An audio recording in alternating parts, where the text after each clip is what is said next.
स्वागत है आप सभी का समसामयिक घटना चक्र के इस ऑनलाइन प्लेटफॉर्म पर। मैं मोहित आप सभी का हार्दिक स्वागत करता हूं। आज अपने इस वीडियो में हम लोग चर्चा करेंगे इतिहास विषय पर।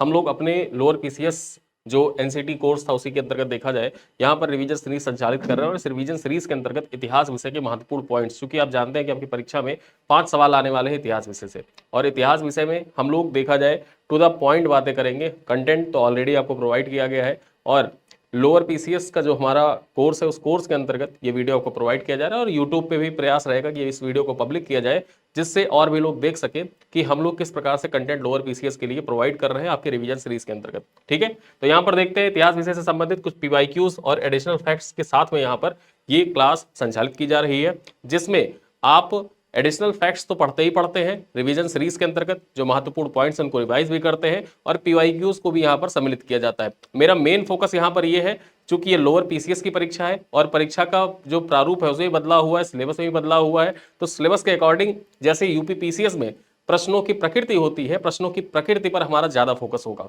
ठीक है, तो यहां पर एक एक कर रिवीजन पॉइंट में हम लोग चर्चा करेंगे और चीजें आपको याद होती जाएंगी। पिछले वीडियो में हम लोगों ने जैन धर्म बौद्ध धर्म तक चर्चा की थी। इस वीडियो में देखा जाए तो महाजनपदों के उदय से संबंधित महत्वपूर्ण पॉइंट पर चर्चा करेंगे। यहां पर देखा जाए प्रारंभिक महाजनपद काल।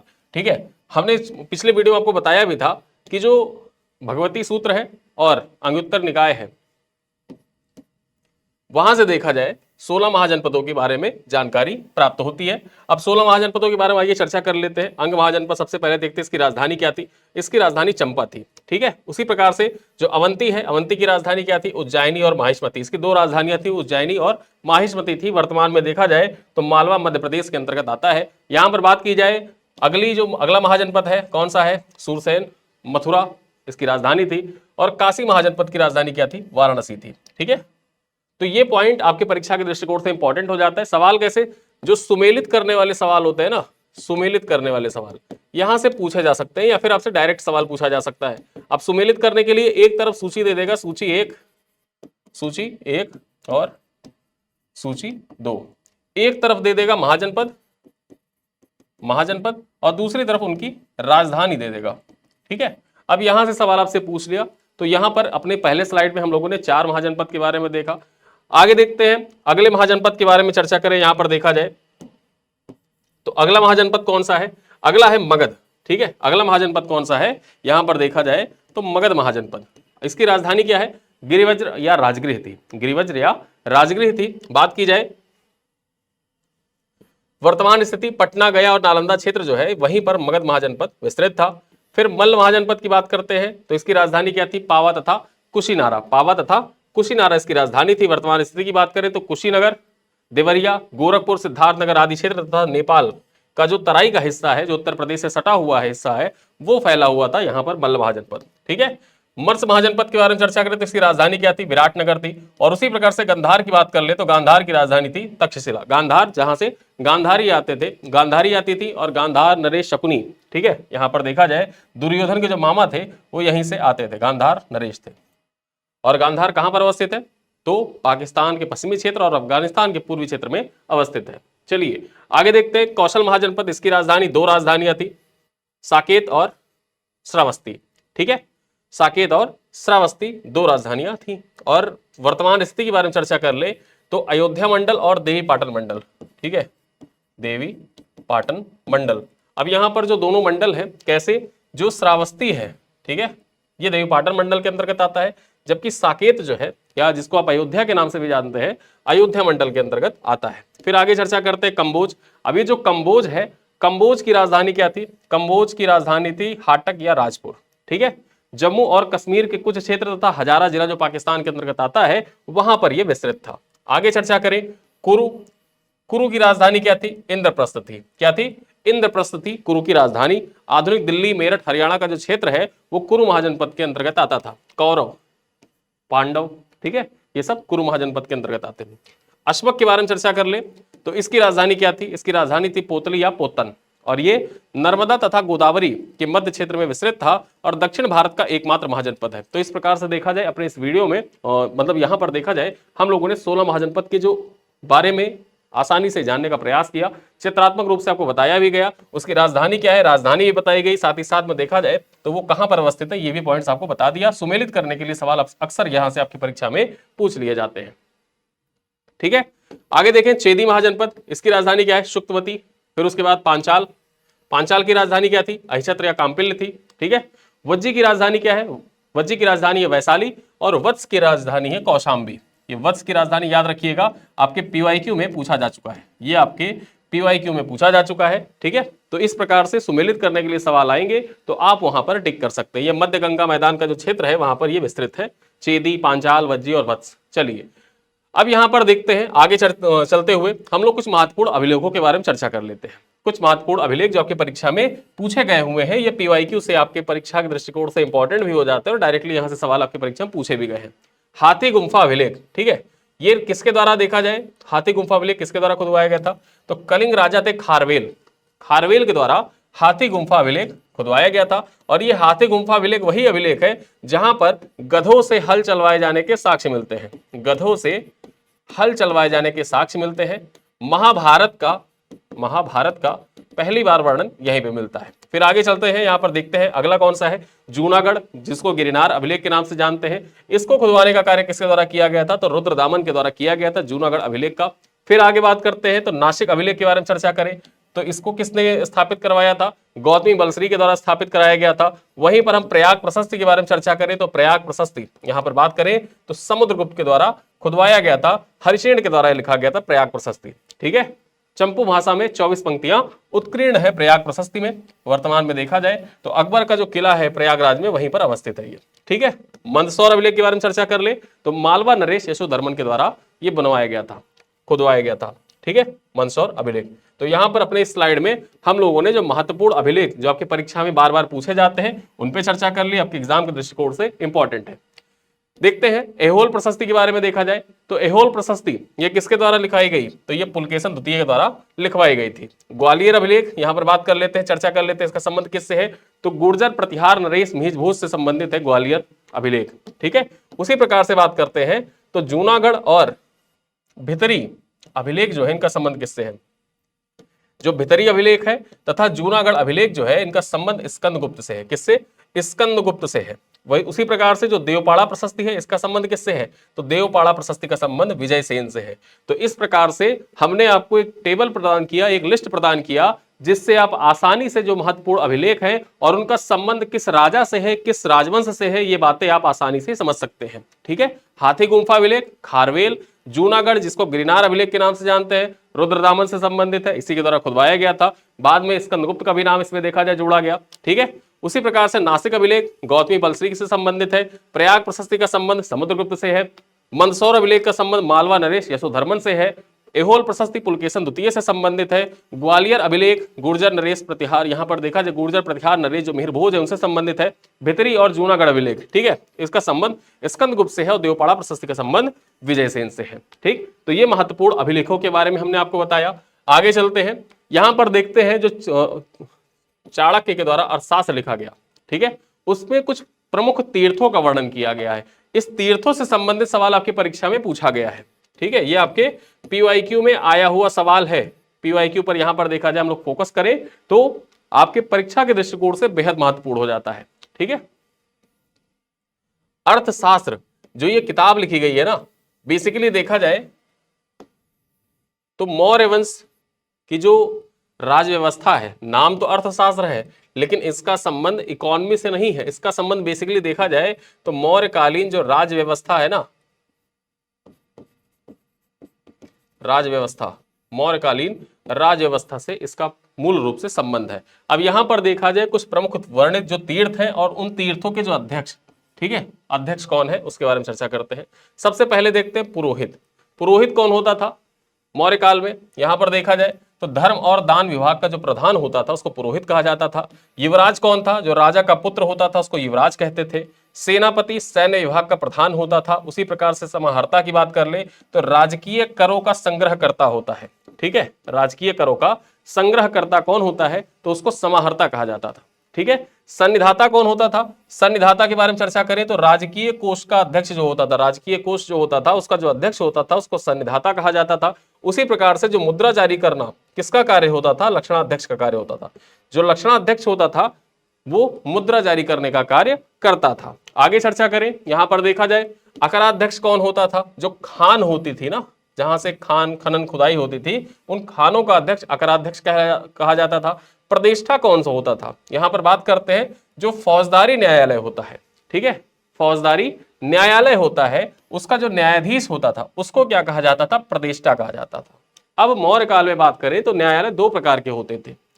एक देखा जाए फौजदारी न्यायालय होता था और एक होता था धर्मस्थीय न्यायालय, ठीक है। धर्मस्थीय न्यायालय बेसिकली देखा जाए जो दीवानी न्यायालय होते हैं, दीवानी जो कोर्ट कचहरी होती है, आज भी आप जानते होंगे, जिनमें जमीन जायदाद से संबंधित मुद्दों पर चर्चा की जाती है, उसको दीवानी न्यायालय कहते हैं। उस टाइम पर देखा जाए उसको धर्मस्थीय न्यायालय कहा जाता था।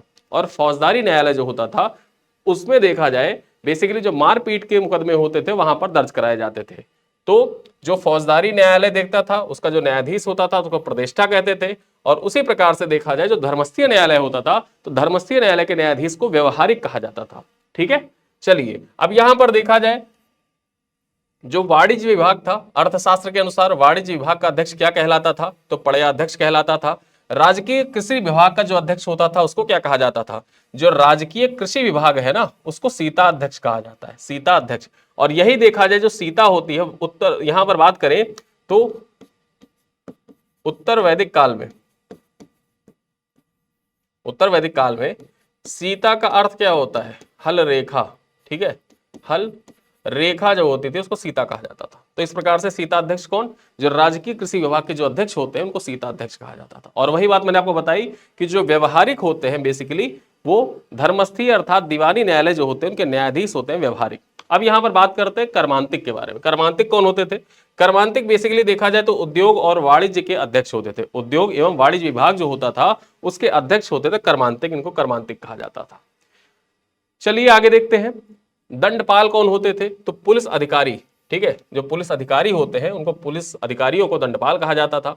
चरागाह का जो प्रमुख होता था उसको क्या कहा जाता था? उसको विविता अध्यक्ष कहा जाता था। और उसी प्रकार से जो सीमावर्ती दुर्ग होते थे उनके जो रक्षक होते थे उनको अंतःपाल कहा जाता। क्या कहा जाता था? अंतपाल कहा जाता था। बूचड़ खाने का जो प्रमुख होता था उसको क्या कहा जाता था? उसको सूनाध्यक्ष कहा जाता था। ये आपके यूपी पीसीएस के भी पीवाईक्यू में पूछा जा चुका है, ठीक है, ये आपके पीवाईक्यू में आ चुका है।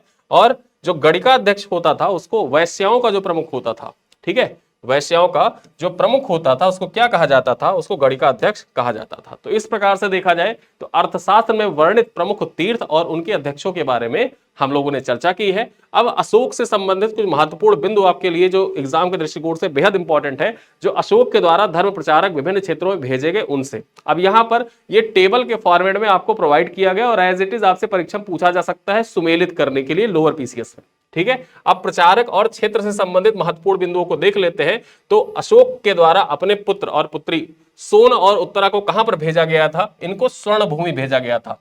स्वर्ण भूमि जिसको आप बर्मा के नाम से जानते हैं, वर्तमान में म्यांमार। उसी प्रकार से महेंद्र और संघमित्रा को अशोक ने कहां पर भेजा था प्रचार प्रसार के लिए बौद्ध धर्म के? श्रीलंका भेजा था। आगे बात करते हैं मध्यांतिक को कहां भेजा था? तो कश्मीर और गांधार का जो क्षेत्र था वहां पर बौद्ध धर्म के प्रचार प्रसार करने के लिए अशोक ने मध्यांतिक को भेजा था। उसी प्रकार बात करते हैं महारक्षित को। अब ये जो महारक्षित था इसको यवन राज्य भेजा था अशोक ने, ठीक है।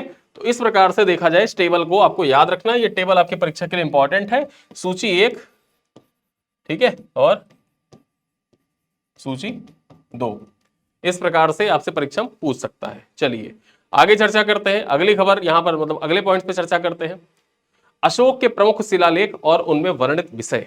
अब जो अशोक के शिलालेख है, यहां पर हम अशोक के शिलालेखों की महत्वता इस प्रकार से जान सकते हैं कि यूपी पीसीएस, ठीक है, यूपी पीसीएस, चूंकि आप लोअर पीसीएस का एग्जाम देने जा रहे हैं तो चाहे अपर पीसीएस हो या फिर लोअर पीसीएस हो, उन दोनों में अशोक बहुत महत्वपूर्ण बिंदु हो जाता है। अशोक से संबंधित सवाल आपकी परीक्षा में पूछे जा सकते हैं और अशोक से ज्यादातर सवाल जो आए हैं उनके अभिलेखों शिलालेखों से ही आए हुए हैं, ठीक है। अशोक के शिलालेखों से ही सवाल आए हुए हैं। तो यहां पर हम बात कर लेते हैं अशोक का जो पहला शिलालेख है, पहले शिलालेख में क्या वर्णित किया गया, तो पशु बलि की निंदा की गई है। अशोक का पहला शिलालेख है उसमें अशोक ने पशु बलि की निंदा की है। उसी प्रकार से पहला शिलालेख के आधार पर एक पृथक शिलालेख भी लिखा गया अशोक के द्वारा, और उसी शिलालेख में कहा गया था कि सभी मनुष्य मेरी संतान है, सभी मनुष्य जो है वो मेरी संतान है। ये बात अशोक ने किस शिलालेख में कही है, तो प्रथम पृथक शिलालेख में कही है। उसी प्रकार से बात करते हैं तो दूसरे शिलालेख में क्या बात कही गई है, जो अशोक का दूसरा शिलालेख है इसमें मनुष्य और पशु दोनों की चिकित्सा व्यवस्था की बात कही गई है, मनुष्य और पशु दोनों की चिकित्सा व्यवस्था की बात कही गई है। और ये आपके प्रीवियस ईयर क्वेश्चन पेपर में सवाल पूछा जा चुका है। सीमांत राज्य जैसे चोल, पांड, सत्यपुत्र, केरलपुत्र, ताम्रपर्णी का उल्लेख भी दूसरे शिलालेख के अंतर्गत ही आता है। ये पॉइंट आपको याद रखना है। तीसरे शिलालेख के बारे में देखते हैं क्या है महत्वपूर्ण पॉइंट, राजकीय अधिकारी युक्त, रज्जुक और प्रादेशिक। जैसे देखा जाए तो जिला स्तर पर जिलाधिकारी होते हैं, मंडल के स्तर पर देखा जाए तो मंडलाध्यक्ष होते हैं या कमिश्नर होते हैं। उसी प्रकार से जो सचिव होते हैं वो प्रदेश स्तर पर होते हैं, मुख्य सचिव। ठीक है, तो उसी प्रकार से जो तीसरा शिलालेख है यहां पर युक्त, रज्जुक और प्रादेशिक, ठीक है, तीन प्रकार के अधिकारी मौर्य काल में होते थे। जो युक्त होते थे बेसिकली देखा जाए जो डीएम होता था, उस टाइम का जो डीएम होता था, डीएम जो होता था उसको युक्त कहा जाता था। रज्जुक कौन था, उस टाइम का जो कमिश्नर होता था, ठीक है, उसको रज्जुक कहा जाता था। और प्रादेशिक कौन होता था, जो मुख्य सचिव होता था, मुख्य सचिव जो होता था राज्य का, उसको कहा जाता था प्रादेशिक। तो इस प्रकार से देखा जाए तो तीन अधिकारियों का वर्णन भी मिलता है। ठीक है, तो यहां पर आप जाने रहिए ये जो राजकीय अधिकारी थे, इन राजकीय अधिकारियों को अशोक के द्वारा आदेश दिया गया था कि हर 5वें वर्ष आप राज्य का दौरा करेंगे और राज्य के बारे में संपूर्ण जानकारी इकट्ठा करेंगे। ठीक है, तो राजकीय अधिकारी युक्त, रज्जुक, प्रादेशिक को हर 5 वर्ष का दौरा पर जाने का आदेश किस शिलालेख के अंतर्गत दिया गया, तो तीसरे शिलालेख के अंतर्गत अशोक के द्वारा दिया गया था। अब चौथे शिलालेख की बात करते हैं तो यहां पर देखा जाए चौथे शिलालेख में भेरी घोष के स्थान पर अशोक के द्वारा धम्म घोष की घोषणा की गई। यानी कि जो धम्म प्रचार है, धम्म प्रचार की घोषणा किस शिलालेख के अंतर्गत की गई है, तो चौथे शिलालेख के अंतर्गत की गई है अशोक के द्वारा। अब पांचवें शिलालेख के बारे में बात कर लेते हैं। पांचवें शिलालेख में अशोक ने क्या वर्णित किया है, तो धम्म महामात्रों की नियुक्ति की बात की है और ये राज्याभिषेक के 14वें वर्ष स्थापित किया गया था। जो पांचवा शिलालेख था ये 14वें वर्ष धम्म महामात्रों की नियुक्ति की बात करता है। ठीक है, जब राज्याभिषेक अशोक का हुआ था, अपने 99 भाइयों की हत्या कर अशोक राजा बना था, उसके 14वें वर्ष देखा जाए तो धम्म महामात्रों की नियुक्ति की बात की गई है। छठे शिलालेख के बारे में चर्चा करें। यहां पर क्या है, प्रजा के कार्यों के लिए मुझे हर जगह सूचना दे सकते हैं। यह बात कहां पर कही गई है, ये पॉइंट आपकी परीक्षा में पीवाईक्यू पूछा जा चुका है। पीवाईक्यू का ये सवाल है, डायरेक्टली आपसे परीक्षा में पूछा गया है कि प्रजा की कार्य के लिए जो गुप्तचर होते हैं, मैं चाहे अपने अंतः कक्ष में रहूं, स्नान में रहूं या कहीं भी रहूं, जो गुप्तचर हैं वो मुझे हर जगह प्रजा से संबंधित बातों को बता सकते हैं और प्रजा से संबंधित सूचना हमको दे। इस बात का वर्णन छठे शिलालेख में किया गया है। यह बात अशोक के द्वारा कही गई है। आगे बात करते हैं सातवां शिलालेख। यहां पर देखा जाए आत्मनियंत्रण तथा मस्तिष्क की शुद्धता का उपदेश अशोक के द्वारा सातवें शिलालेख में दिया गया है। और वहीं पर आठवां शिलालेख जो है यह अशोक की तीर्थ यात्राओं से संबंधित है। नौवां शिलालेख चर्चा करें तो विभिन्न मंगलाचारों के आलोचना तथा धम्म मंगल की श्रेष्ठता पर बल दिया गया है। वहीं पर जो 10वां शिलालेख है यहां पर देखा जाए धम्म पालन का उपदेश दिया गया है कि प्रत्येक व्यक्ति को धम्म का पालन करना चाहिए। धम्म का अर्थ धर्म से आप जोड़ सकते हैं। ठीक है, आगे बात करते हैं जो 11वां शिलालेख है इसमें धम्मदान का उल्लेख किया गया है। 12वां शिलालेख जो है इसमें धार्मिक सहिष्णुता की नीति, इसी में स्त्री महामात्र की नियुक्ति का उल्लेख किया गया है। अब ये जो स्त्री महामात्र की नियुक्ति है ये सवाल आपके यूपी पीसीएस के प्रीलिम्स में पूछा जा चुका है। ठीक है, यूपी पीसीएस के प्री में पूछा जा चुका है और यहां पर यूपी ट्रिपल एससी के प्री में भी, मतलब यूपी ट्रिपल एससी के एग्जाम में भी ये सवाल आ चुका है। तो इस प्रकार से आपको याद रखना है कि जो 12वां शिलालेख है बेसिकली धार्मिक सहिष्णुता की नीति का उल्लेख करता है और स्त्री महामात्र की नियुक्ति का उल्लेख भी इसी 12वां शिलालेख में की गई है। अब यहां पर आते हैं सबसे महत्वपूर्ण 13वां शिलालेख।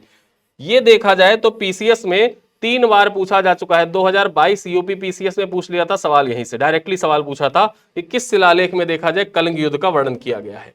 अब ये जो कलिंग युद्ध है, कलिंग युद्ध आपके परीक्षा के दृष्टिकोण से बेहद महत्वपूर्ण हो जाता है। यहीं पर देखा जाए तो अशोक ने जब अपनी चारों तरफ लाखों लोगों को मरा हुआ देखा कि चारों लोग केवल एक युद्ध में मारे गए और उसी टाइम पर देखा जाए आत्मग्लानि से अशोक ने युद्ध का मार्ग छोड़कर धम्म का मार्ग अपनाया था, और उन सारी बातों का वर्णन यहां पर देखा जाए तो 13वें शिलालेख में वर्णित किया गया है। ठीक है, पड़ोसी राजाओं का वर्णन किया गया तथा आठविक राज्य अर्थात जो जंगल वाले राज्य थे उन राज्यों का उल्लेख भी 13वें शिलालेख में किया गया है। और पड़ोसी राज्यों के बारे में बात यहां पर अशोक के द्वारा 13वें शिलालेख के अंतर्गत की गई है। कुछ प्रमुख पड़ोसी राज्य कौन कौन से, चोल, पांड्य, सत्यपुत्र, केरलपुत्र, ताम्रपर्णी का उल्लेख भी अशोक के द्वारा किया गया है अपने शिलालेखों में। ठीक है, तो यहां पर हमने अशोक के प्रमुख शिलालेख और उनमें वर्णित विषयों के बारे में चर्चा की। अब चलते हैं सुदर्शन झील।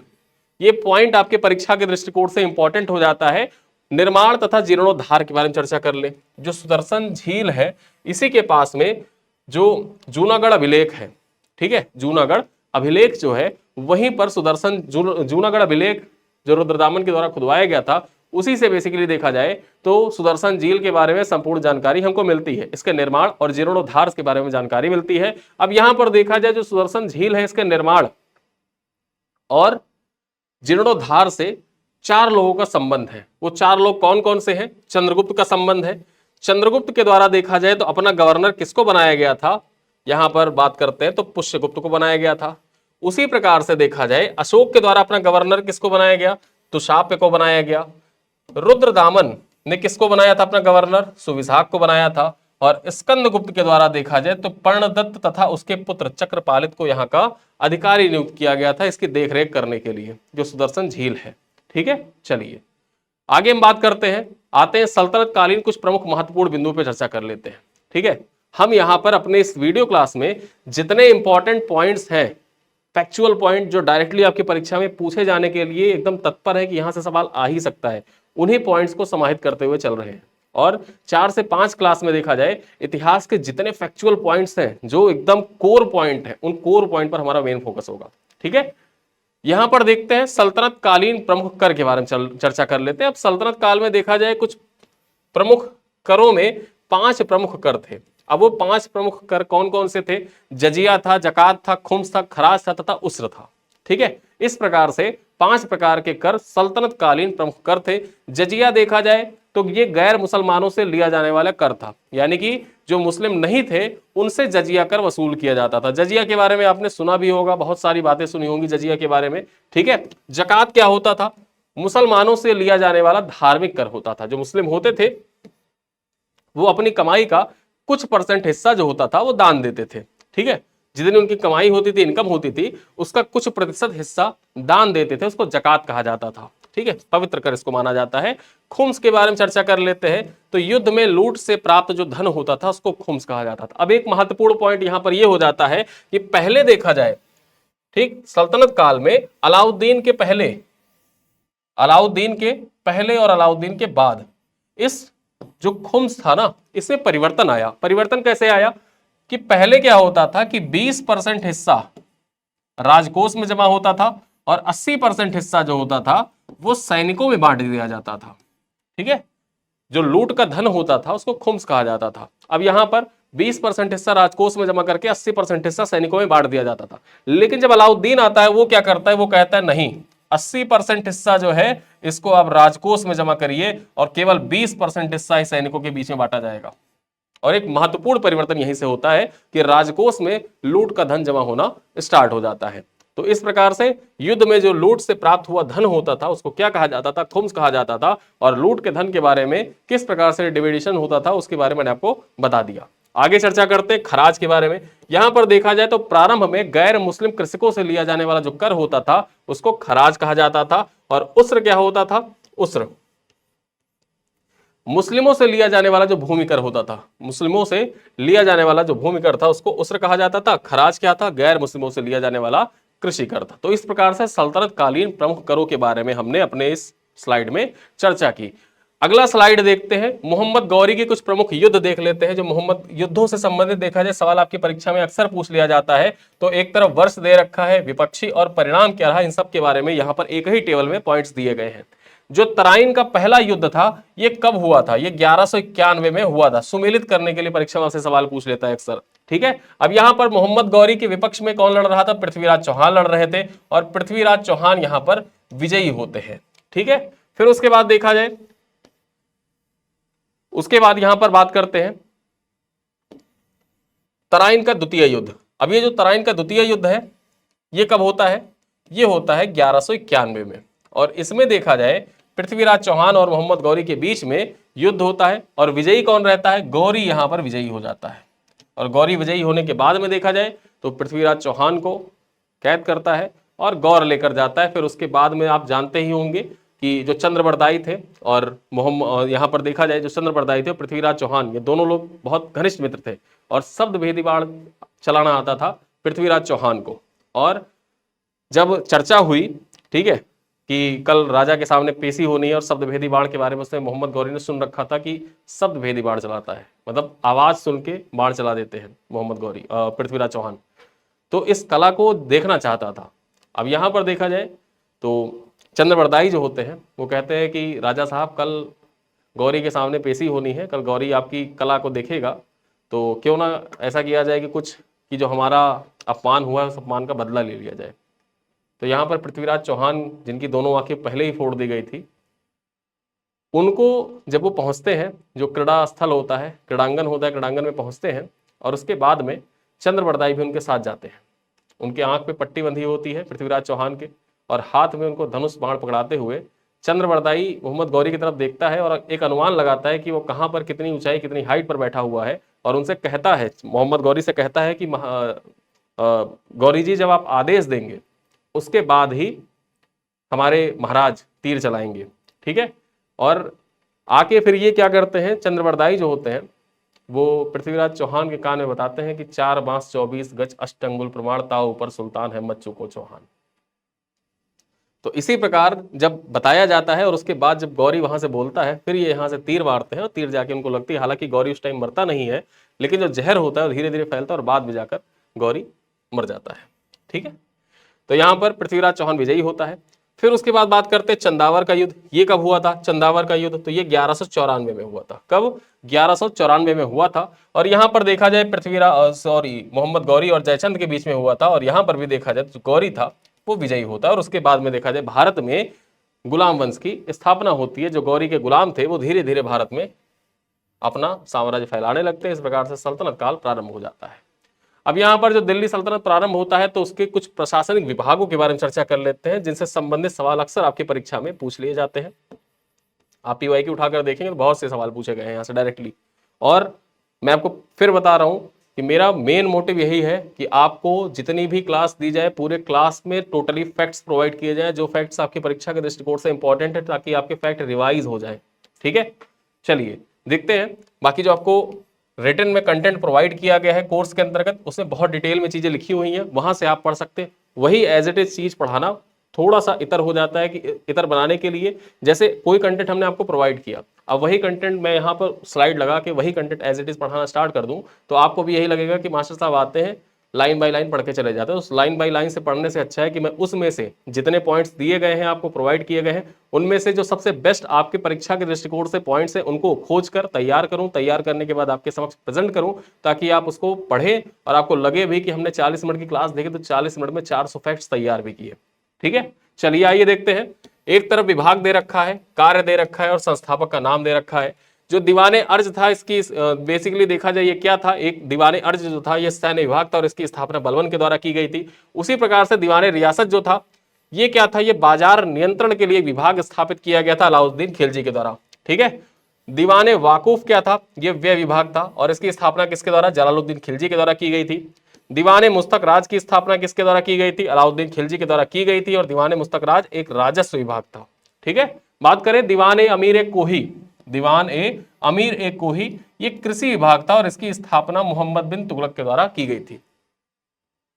आगे बात की जाए दीवाने बंदगान, दासों की देखभाल के लिए फिरोज शाह तुगलक के द्वारा विभाग स्थापित किया गया था जिसको दीवाने बंदगान के नाम से जानते हैं। दारुल शफा क्या था, दारुल शफा देखा जाए तो खैराती अस्पताल जो होते थे दारुल शफा कहलाते थे और इनकी स्थापना किसके द्वारा की गई थी, फिरोज शाह तुगलक के द्वारा की गई थी। उसी प्रकार से देखा जाए दीवाने इस्तिहाक, दीवाने इस्तिहाक जो होता था ये पेंशन विभाग होता था। जो रिटायर हो जाते थे या जो वृद्ध हो जाते थे उनको पेंशन देने की परंपरा, जैसे आज पेंशन होती है ना, पेंशन योजना, बहुत सारी पेंशन योजना संचालित की जाती है वर्तमान में, तो ये सारी पेंशन योजनाएं देखा जाए प्रारंभ कब हुआ था, ये फिरोज शाह तुगलक के टाइम पर ही देखा जाए। जो व्यक्ति बेकार बैठे रहते थे उनको भी पेंशन दी जाए, ठीक है, भले राजकोष खाली होता रहे लेकिन उनको भी पेंशन दी जाए, ये प्रथा देखा जाए तो फिरोज शाह तुगलक के टाइम पर स्टार्ट हुई थी और इसके लिए दीवार इस्तिहाक की स्थापना की गई थी। पेंशन विभाग की स्थापना फिरोज शाह तुगलक के द्वारा। ठीक है, अब यहां पर देखते हैं दिल्ली सल्तनत की इमारतें और उनके निर्माता, कुछ प्रमुख इमारतें हैं और उनके निर्माता कौन है इसके बारे में चर्चा कर लेते हैं। कुव्वतुल इस्लाम मस्जिद, 2.5 दिन का झोपड़ा और कुतुब मीनार का निर्माण बेसिकली देखा जाए किसने शुरू करवाया था? कुतुबुद्दीन ऐबक ने शुरू करवाया था। वहीं पर नसरुद्दीन महमूद का मकबरा या सुल्तान गढ़ी का जो मकबरा है ये किसके द्वारा बनवाया गया था? ये इल्तुतमिश के द्वारा बनवाया गया था। ठीक है, आगे चर्चा करते हैं अलाई दरवाजा। अलाई दरवाजा किसने बनवाया था? तो अलाउद्दीन खिलजी ने बनवाया था। और तुगलकाबाद किसने बसाया था? तो तुगलकाबाद बसाया था गयासुद्दीन तुगलक ने। ठीक है, तो ये कुछ प्रमुख इमारतें और उनके निर्माता हैं जिनके बारे में हमने चर्चा की। यहां पर बात करते हैं विजयनगर आने वाले कुछ प्रमुख विदेशी यात्रियों के बारे में। जो विजयनगर आने वाले प्रमुख विदेशी यात्री हैं इनसे संबंधित सवाल सुमेलित करने के लिए पूछ सकता है आपसे। ठीक है, सुमेलित करने के लिए पूछ सकता है या फिर पेयर दे देगा और पूछेगा कितने पेयर सही हैं, या फिर डायरेक्ट आपसे परीक्षा में सवाल पूछ लेगा। तो इस प्रकार से याद रखिए, एक तरफ यात्री, दूसरी तरफ वो किस देश के निवासी थे और तीसरी तरफ दे रखा है समकालीन शासक अर्थात किसके शासनकाल में भारत आए थे। जो निकोलो कोंटी था ये इटली का निवासी था और देवराय प्रथम के शासनकाल में आया था भारत। अब्दुल रज्जाक यहाँ पर बात करते हैं फारस का रहने वाला था और देवराय द्वितीय के शासनकाल में इसने विजयनगर की यात्रा की थी। डिमेंगो पायस जो था ये पुर्तगाली था और कृष्णदेव राय के शासनकाल में देखा जाए तो इसने विजयनगर की यात्रा की। बारबोसा के बारे में चर्चा करें तो पुर्तगाली था और कृष्णदेव राय के शासनकाल में देखा जाए विजयनगर की इसने यात्रा की थी। नूनिज के बारे में चर्चा कर लेते हैं तो ये पुर्तगाली था। ठीक है, नूनिज पुर्तगाली था और अच्युत राय के शासनकाल में इसने विजयनगर की यात्रा की थी। तो यहां पर देखा जाए इस प्रकार अपने इस स्लाइड में हमने विजयनगर आने वाले प्रमुख विदेशी यात्रियों के बारे में चर्चा की। आगे चलते हैं, दक्कन के प्रमुख राजवंश और उनके संस्थापकों के बारे में महत्वपूर्ण बिंदु देख लेते हैं। जो बीजापुर था, बीजापुर यहां पर आदिल शाही वंश जो था वो शासन कर रहा था। संस्थापक कौन है इस वंश का? यूसुफ आदिल शाह था और इसकी स्थापना 1490 में हुई थी। ये पॉइंट देखा जाए टेबल के फॉरवर्ड में सीधे सीधे प्रोवाइड किया है, आप डायरेक्टली इसको पढ़ सकते हैं। बीजापुर आदिल शाही वंश शासन करता था, यूसुफ आदिल शाह के द्वारा स्थापना की गई थी, 1490 में स्थापित हुआ था। अहमदनगर की चर्चा कर ले तो यहां पर देखा जाए निजाम शाही वंश शासन करता था, मलिक अहमद के द्वारा स्थापना की गई थी और कब स्थापना हुई थी? तो 1490 में स्थापना हुई थी। वहीं पर देखें बरार के बारे में, यहां पर देखा जाए इमाद शाही वंश शासन करता था, फतह उल्ला इमाद के द्वारा यहां पर शासन किया जा रहा था और स्थापना कब हुई थी? तो 1490 में स्थापना हुई थी। आगे चर्चा करते हैं दौलताबाद। ठीक है, तो यहां पर हमने जो प्रमुख राजवंश है 3 राजवंशों के बारे में जाना जो आपकी परीक्षा के दृष्टिकोण से इंपॉर्टेंट है, डायरेक्टली सवाल यहां से आए हुए हैं। अब यहां पर देखते हैं कुछ प्रांत और उनके प्रांतपतियों की जो उपाधि थी उनके बारे में चर्चा करते हैं। ठीक है, एक तरफ प्रांत दे रखा है और दूसरी तरफ वहां के जो प्रांतपति थे वो कौन सी उपाधि धारण करते थे इसके बारे में दे रखा है। दौलताबाद के जो प्रांतपति थे उनको क्या कहा जाता था? मनसद ए आली कहा जाता था।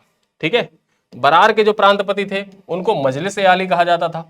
उसी प्रकार जो बीदर के प्रांतपति थे उनको आजम ए हुमायूं कहा जाता था। और उसी प्रकार जो गुलबर्गा है, ठीक है, यहां के जो प्रांतपति होते थे उनको मलिक नायब कहा जाता था।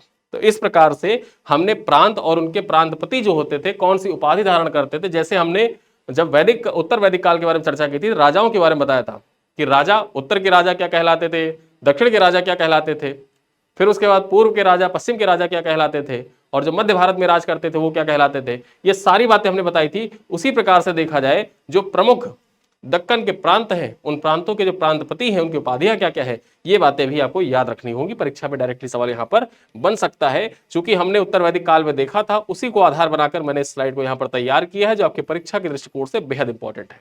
दौलताबाद, मनसद ए आली, मसनद ए आली, बरार, मजलिस ए आली, बीदर, आजम ए हुमायूं, गुलबर्गा, मलिक नायब। ठीक है, आगे चर्चा की जाए कुछ प्रमुख राजवंश और उनके संस्थापक के बारे में। यहां पर गोलकुंडा, अब जो गोलकुंडा था वहां पर कुतुब शाही राजवंश शासन करता था। कुली कुतुब शाह के द्वारा स्थापना की गई थी और 1512 में देखा जाए इसकी स्थापना हुई थी। बीदर के बारे में चर्चा कर लें तो यहाँ पर बरीद शाही वंश शासन करता था। कासिम बरीद, ठीक है, कासिम बरीद यहाँ पर देखा जाए स्थापना की थी और 1528 में इसकी स्थापना हुई थी। बेसिकली देखा जाए जो बरीद शाही वंश है इसका वास्तविक संस्थापक किसको कहा जाता है? तो अमीर अली बरीद को माना जाता है। अमीर अली बरीद को माना जाता है यहाँ पर जो बरीद शाही वंश था उसके संस्थापक। चलिए देखते हैं सूफी संतों के बारे में, आइए चर्चा कर लेते हैं। सूफी संत और उनकी उपाधियां देखते हैं। ठीक है, शेख नसीरुद्दीन महमूद, जो शेख नसीरुद्दीन महमूद थे, इनको चिरागे दिल्ली कहा जाता था। चिरागे दिल्ली किसकी उपाधि है? परीक्षा में पूछे चिरागे दिल्ली किसकी उपाधि है, और 4 ऑप्शन दे दे कि चिरागे दिल्ली किसकी उपाधि है, शेख नसीरुद्दीन महमूद की, सलीम चिश्ती की, कादिर जिलानी की, या अहमद सरहिंदी की। तो यहां पर आपको याद रखना होगा, टिक करके आना होगा कि चिरागे दिल्ली किसको कहा जाता था, शेख नसीरुद्दीन महमूद को कहा जाता था। उसी प्रकार से देखा जाए शेख उल हिंद किसको कहा जाता था, परीक्षा में पूछ ले आपसे, शेख उल हिंद किसकी उपाधि थी? 4 ऑप्शन दे दे, नसीरुद्दीन महमूद, सलीम चिश्ती, कादिर जिलानी, अहमद सरहिंदी। तो आपका सही आंसर क्या हो जाएगा, शेख सलीम चिश्ती की उपाधि थी। उसी प्रकार से देखा जाए पिरान ए पीर या महबूब ए सुबहानी किसकी उपाधि थी? ये अब्दुल कादिर जिलानी की उपाधि थी, अब्दुल कादिर जिलानी की उपाधि थी। और मुइजुद उल्फ सानी ये किसकी उपाधि है? ये शेख अहमद सरहिंदी की उपाधि है, मुइजुद उल्फ सानी। ठीक है, आगे चर्चा की जाए। कुतुब अल अख्ताब ये किसकी उपाधि है? ये ख्वाजा कुतुबुद्दीन बख्तियार काकी की उपाधि है, ख्वाजा कुतुबुद्दीन बख्तियार काकी, जिनकी देखा जाए याद में कुतुब मीनार बनवाया गया था, उनको कहा जाता था कुतुब उल अख्ताब। आगे चर्चा करें, शेख हमीमुद्दीन नागौरी, सुल्तान उल तारकीन इनकी उपाधि थी। शेख निजामुद्दीन औलिया को महबूब इलाही सुल्तान औलिया कहा जाता था, निजामुद्दीन औलिया को महबूब ए इलाही कहा जाता था, महबूब ए इलाही अर्थात देखा जाए अल्लाह के प्रिय इनको कहा जाता था।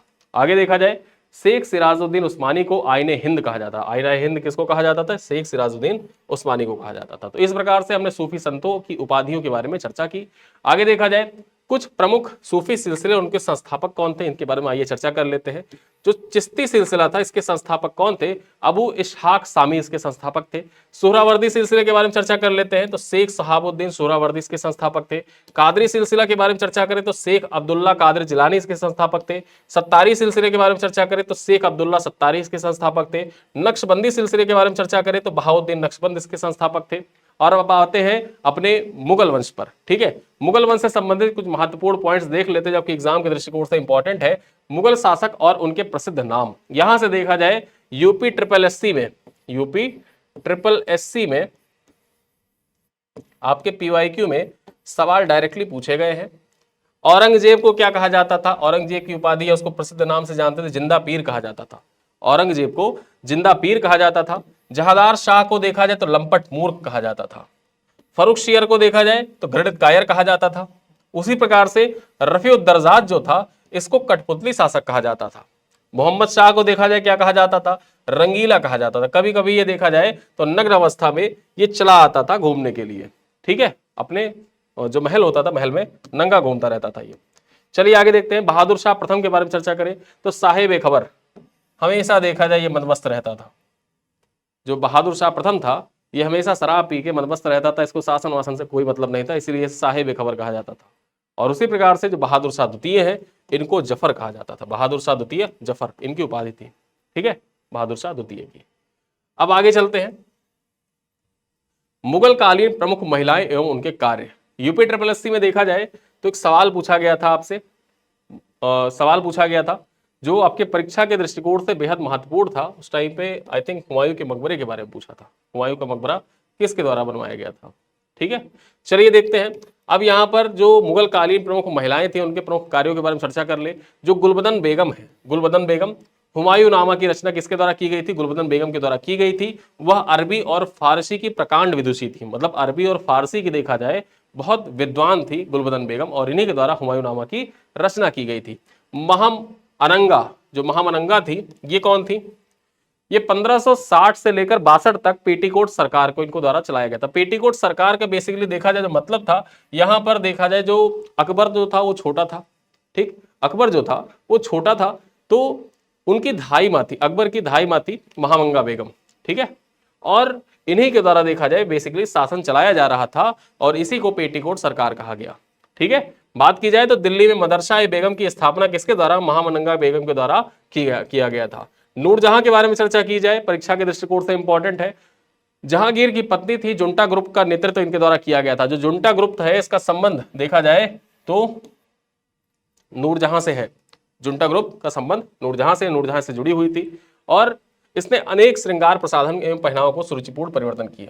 जो बेसिकली देखा जाए नूरजहां थी ये श्रृंगार प्रिय थी, और देखा जाए यहाँ पर जो नूरजहां थी उनकी माता का नाम था अस्मत बेगम। जो इत्र है ना, इत्र परफ्यूम, परफ्यूम बनाने की शुरुआत, परफ्यूम बनाने की जो कला थी भारत में प्रसिद्ध करने का कार्य अस्मत बेगम के द्वारा ही किया गया था। और इत्र प्रणाली का आविष्कार भी देखा जाए अस्मत बेगम ने किया था, और ये नूरजहां की माता थी। आगे हम चर्चा भी करेंगे। मुमताज महल के बारे में चर्चा की जाए तो शाहजहां की प्रिय पत्नी थी, वह भी श्रृंगार प्रसाधनों एवं पहनावों पर बड़ी विशेषज्ञ थी। जहां आरा के बारे में चर्चा की जाए, बेसिकली नूरजहां जो थी ना, जैसे आज बहुत सारे बुटीक वगैरह होते हैं ना और ब्यूटी पार्लर वगैरह होते हैं, उस टाइम पर देखा जाए तो एक टाइम पर जैसे शहनाज हुसैन का नाम बहुत प्रिय था, बहुत चर्चित नाम था और ब्यूटी पार्लर के क्षेत्र में, तो उसी प्रकार से जो उस टाइम पर नूरजहां थी वो भी जो सौंदर्य प्रसाधन थे, श्रृंगार प्रसाधन थे, उनमें विशेष रुचि रखती थी, बहुत जानकारी थी, और इसीलिए देखा जाए उनका नाम फेमस भी है नूरजहां का। आइए आगे देखते हैं मुमताज महल। इनको भी देखा जाए तो श्रृंगार प्रसाधनों की बहुत जानकारी थी। फिर अगला नाम आता है जहां आरा का। ये शाहजहां की बड़ी पुत्री थी और बड़ी ही धार्मिक तथा सात्विक विचारधारा की महिला थी। शाहजहां के बंदी समय में शाहजहां के साथ रही थी। जेमुन्निसा के बारे में चर्चा की जाए तो औरंगजेब की पुत्री थी और इनके द्वारा देखा जाए तो दिल्ली में बैतुल उलूम नामक पुस्तकालय की स्थापना की गई थी। जेमुन्निसा कौन थी? जेमुन्निसा औरंगजेब की पुत्री थी। और वहीं पर जो जहां आरा थी, जहां आरा कौन थी? शाहजहां की पुत्री थी। शाहजहां की दो पुत्रियां थी, जहां आरा और रोशन आरा। ठीक है। अस्मत बेगम के बारे में चर्चा की जाए तो नूरजहां की माता थी। नूरजहां की ये माता थी अस्मत बेगम, जिनके बारे में अभी मैंने आपको बताया था। इत्र बनाने की विधि का आविष्कार इन्हीं के द्वारा किया गया था। ठीक है। आगे देखते हैं मुगल कालीन कुछ प्रमुख पदाधिकारियों के बारे में चर्चा कर लेते हैं और उनके कार्यों के बारे में चर्चा कर लेते हैं। एग्जाम में सवाल पूछ सकता है यहां से। एक तरफ पदाधिकारी के बारे में दे रखा है, दूसरी तरफ उनका कार्य क्या था ये दे रखा है। जो मुस्तौफी होते थे, बेसिकली देखा जाए तो लेखा परीक्षक होते थे। उसी प्रकार से मुशरिफ जो थे यह सहलेखाकार होते थे। मीर ए बहर, जल सेना का जो प्रधान होता था उसको मीर ए बहर कहा जाता था। मुगल काल में जो सूचना अधिकारी होता था उसको क्या कहा जाता था? वाक्य नवीस कहा जाता था। उसी प्रकार से जो समाचार लेखक होता था उसको सवनेह निगार कहा जाता था, और गुप्त पत्र लेखक जो होता था उसको खुफिया नवीस कहा जाता था। ठीक है। वाक्य नवीस सूचना अधिकारी, और जो गुप्त पत्र लेखन करता था, गुप्तचर होता था, बेसिकली देखा जाए तो उसको खुफिया नवीस कहा जाता था। ठीक है। उसी प्रकार से जो जासूस या संदेश वाहक होते थे उनको क्या कहा जाता था? उनको हरकारा कहा जाता था मुगल काल में। ठीक। तो ये कुछ प्रमुख पदाधिकारियों के बारे में हमने चर्चा की। मुगल बादशाह और उनके सूबों के बारे में ये चर्चा कर लेते हैं। और ये बेसिकली देखा जाए जो सूबे हैं, मुगल बादशाह और उनसे संबंधित जो सूबे हैं, उनका उल्लेख आईने अकबरी में मिलता है। आईने अकबरी के अनुसार यहाँ पर हम सूबों को देख लेते हैं। जहां अकबर के टाइम पर देखा जाए सूबों की संख्या कितनी थी? अकबर के टाइम पर देखा जाए सूबों की संख्या पहले 12 थी। ठीक है, 12 थी। फिर उसके बाद में यहां पर देखा जाए अकबर ने 3 सूबे मिलाए, बरार, खानदेश और अहमदनगर। आईने अकबरी में इसका वर्णन मिलता है। जहांगीर के टाइम पर इन सूबों की संख्या 15 हो गई, मतलब 15 थी। कांगड़ा जीतकर लाहौर में मिलाया गया। फिर आगे शाहजहां के टाइम पर देखा जाए सूबों की संख्या बढ़कर कितनी हो गई? 18 हो गई। 3 सूबे, कश्मीर, ठट्टा और उड़ीसा, इन 3 सूबों को शाहजहां ने मुगल साम्राज्य के अंतर्गत लेकर आया।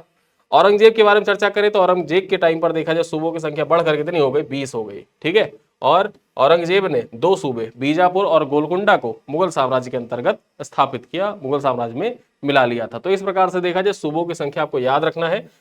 अकबर के टाइम पर 12 सूबे, जहांगीर के टाइम पर देखा जाए जब जहांगीर शासक बना तो 15 सूबे, शाहजहां 18 और औरंगजेब 20 सूबे। अब यहाँ पर कुछ मुगल कालीन प्रमुख पुस्तकें जो आपकी परीक्षा के दृष्टिकोण से इंपॉर्टेंट है, डायरेक्टली सवाल यहाँ से परीक्षा में पूछे भी गए हैं। देखा जाए तुजुक ए बाबरी या बाबरनामा किस भाषा में लिखी गई है? तुर्की भाषा में लिखी गई है। किसके द्वारा लिखी गई है? तो बाबर के द्वारा लिखी गई है। उसी प्रकार से तारीख ए रसीदी किसने लिखी है? तो मिर्जा हैदर दुगलत के द्वारा लिखी गई है। और किस भाषा में? फारसी भाषा में लिखी गई है। हुमायूंनामा किस भाषा में? ये फारसी भाषा में लिखी गई है। और किसके द्वारा लिखी गई है? तो गुलबदन बेगम के द्वारा लिखी गई है। गुलबदन बेगम ने हुमायूंनामा लिखी है। तारीख ए सलातीन ए अफगान, तारीख ए सलातीन ए अफगान, ये किसने लिखी है? अहमद यादगार के द्वारा लिखी गई है। अहमद यादगार के द्वारा लिखी गई है और फारसी भाषा में लिखी गई ये पुस्तक है। आगे चर्चा की जाए तो हबीब उस सियार एवं कानून हुमायूनी, ये किसके द्वारा लिखी गई है? ख्वाजा मीर के द्वारा लिखी गई है और फारसी भाषा में लिखी गई है। ख्वाजा मीर के द्वारा फारसी भाषा में लिखी गई है। आगे चर्चा की जाए तारीख ए शेरशाही या तोहफा ए अकबर शाही, ये किताब किसने लिखी है? तारीख ए शेरशाही और तोहफा ए अकबर शाही, ये 2 किताबें अब्बास खान सरवानी के द्वारा फारसी भाषा में लिखी गई है। ठीक है। अकबरनामा किसने लिखी है? अबुल फजल ने लिखी है। उसी प्रकार से ताबगात ए अकबरी किसने लिखी है? निजामुद्दीन अहमद के द्वारा लिखी गई है। मुंतखब उल तवारीख, ये किसने लिखी है? ये लिखी है अब्दुल कादिर बदायूनी ने फारसी भाषा में। ठीक है, इकबाल नामा ए जहांगीरी मोतमिद खान के द्वारा फारसी भाषा में लिखी गई है। और आगे बात कर लेते हैं तिजा कुरल, ठीक है, तिज किरातुल वकियात ये किसने लिखी है? ये जौहर आफ्ताबची ने लिखी है। वहीं पर आगे बात करते हैं वाकियात ए मुस्तकी, ये किसके द्वारा लिखी गई है? तो रिज़्कुल्लाह मुस्ताकी के द्वारा लिखी गई है फारसी भाषा में, वाकियात ए मुस्ताकी। तो ये कुछ प्रमुख पुस्तकें हैं जो मुगल काल से संबंधित है और मुगल काल में लिखी गई है, किस भाषा में लिखी गई है, किसके द्वारा लिखी गई है, ये सारे पॉइंट हमने आपको बता दिए। अब हम देखते हैं एक महत्वपूर्ण पॉइंट जो आपकी परीक्षा के दृष्टिकोण से बेहद इंपॉर्टेंट है। यहां पर बात करते हैं सिख गुरुओं के बारे में, जो आपकी परीक्षा के दृष्टिकोण से बेहद महत्वपूर्ण है। काल और उपलब्धियां क्या रही, इनके बारे में चर्चा करते हैं। सबसे पहले हम लोग गुरु नानक जी के बारे में बात करेंगे। गुरु नानक जी जिनका जन्म 1469 में हुआ था और 1539 में इनकी मृत्यु हुई थी, सिख धर्म के प्रवर्तक थे ये। ठीक है, यहां पर गुरु अंगद जी के बारे में चर्चा करते हैं। 1539 से लेकर 1552 तक गुरुमुखी लिपि का जनक इनको कहा जाता है। गुरु अमरदास के बारे में चर्चा करते हैं 1552 से 74 तक। गुरु प्रचार हेतु 22 मंजी या 22 गद्दियों का निर्माण इनके द्वारा किया गया था। गुरु रामदास, इन्हीं के द्वारा देखा जाए अमृतसर की स्थापना की गई थी। गुरु अर्जुन देव जो थे, स्वर्ण मंदिर की स्थापना किसके द्वारा की गई थी? अर्जुन देव के द्वारा की गई थी। आगे चर्चा की जाए गुरु हरगोविंद सिंह, अकाल तख्त की स्थापना इन्हीं के द्वारा की गई थी, हरगोविंद सिंह के द्वारा। गुरु हर राय के बारे में चर्चा की जाए तो उत्तराधिकार युद्ध में इन्होंने पार्टिसिपेट किया था। और यहां पर हम बात कर लेते हैं गुरु हरकिशन के बारे में। जो गुरु हरकिशन थे ये 1661 से 1664 तक गुरु पदवी पर रहते हैं और अल्पवयस्क अवस्था में इनकी मृत्यु हो जाती है। गुरु तेग बहादुर के बारे में चर्चा करें तो 1664 से 1675 तक ये गुरु पदवी पर रहते हैं और औरंगजेब के द्वारा इनको फांसी दे दी जाती है।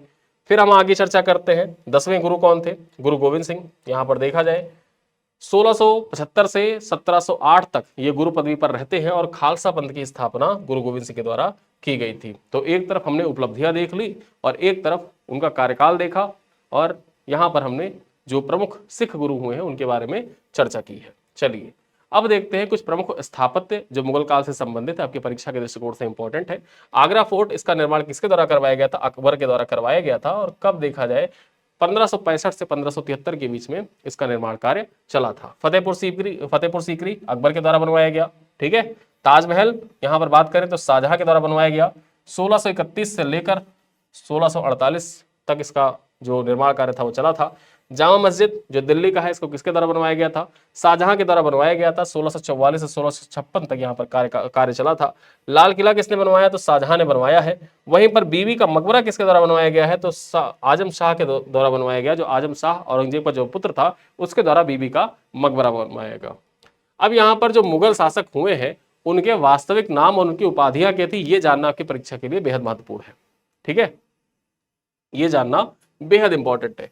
जो बाबर है, बाबर का वास्तविक नाम ही बाबर था, लेकिन इसने उपाधि धारण की बादशाह, मिर्जा और गाजी की उपाधि धारण की थी। उसी प्रकार से जो हुमायूं है, इसका वास्तविक नाम हुमायूं था और इसने नसरुद्दीन मोहम्मद की उपाधि धारण की थी। अकबर था, अकबर का इसका वास्तविक नाम जलाल था, जलाल इसका वास्तविक नाम था और इसने जलालुद्दीन मोहम्मद अकबर बादशाह गाजी की उपाधि धारण की थी। उसी प्रकार से जहांगीर जो था, जहांगीर का नाम क्या था? जहांगीर का नाम सलीम, अनारकली और सलीम, ये कहानी आपने सुनी होगी। जहांगीर जो था इसका वास्तविक नाम सलीम था। इसने नूरुद्दीन मोहम्मद जहांगीर बादशाह गाजी की उपाधि धारण की थी। आगे देखें, शाहजहां, इसका नाम क्या था? खुर्रम नाम था इसका वास्तविक, और इसने अबुल मुजफ्फर शिहाबुद्दीन मोहम्मद साहिब किराने सानी की उपाधि धारण की थी। औरंगजेब के बारे में चर्चा की जाए, इसका नाम औरंगजेब ही था। यहां पर देखा जाए अबुल मुजफ्फर मुइजुद्दीन मोहम्मद औरंगजेब बहादुर आलमगीर बादशाह गाजी की उपाधि इसने धारण की थी। बहादुर शाह प्रथम जो था, इसका नाम क्या था? मोहम्मद मुअज्जम, मोहम्मद मुअज्जम इसका नाम था। शाह आलम और साहिब बेखबर के नाम से इसको जाना जाता था। जहांदार जो था, इसका नाम मुइजुद्दीन था और लंपट मूर्ख इसको कहा जाता था, लंपट मूर्ख के नाम से जाना जाता था। फर्रुखशियर, वास्तविक नाम फर्रुखशियर ही था। घृणित कायर इसकी उपाधि इसको दी गई थी, घृणित कायर की।